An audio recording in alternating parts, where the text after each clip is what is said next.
حبة هالدجاج. التناغم هون والالوان يا سلام.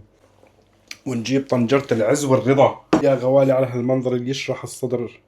وقبل ما نبلش الفيديو يا غوالي حطوا لنا لايك واشتركوا بالقناة وعملوا لنا اكسبلور وهيك تعليق مثلكم، بارك الله فينا وفيكم ان شاء الله. كيلو الصدر بس بدي اقطعه، ومننزل الدجاج يا غوالي على مية باردة رح ننزل عليه باقة عطرية كاملة. هذا كيلو لبن يا غوالي، منزل عليه 3 حبات توم، وبدي معلقة ونص نشا برغل وشعيرية.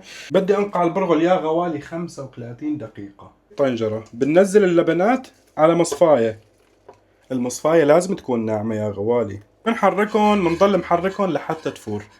وهيك يا غوالي نستمر بالعمل بالايدين.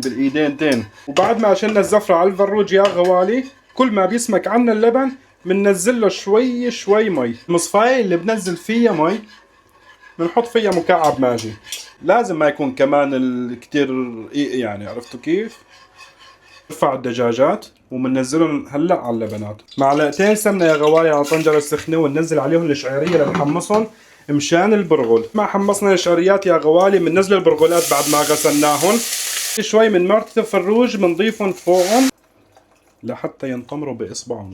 شويه فلفل اسود شوي حسب الرغبه. بنحركهم شوي. غطي طنجرتنا على نار قويه 3-4 دقائق بس ينطبخوا كلهم مع بعضهم شوي.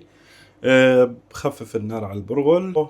17 دقيقة. تاكرية يا غوالي بحط معلقة سمنة، 5 معالق زيت نباتي، نزل فوقهم شوي نعناع يابس. طبعا هاي النعناع يابس والزيت النباتي هاي اللي بده يحطها. خالصين يا غوالي، شوفوا نكشة بتنزل لحالها يا غوالي على هالمنظر اللي يشرح الصدر. شوفوا يا ريت توصلكم الريحة يعني حبة هالدجاج. لا يا كريم يا مبعد عن الرجيم.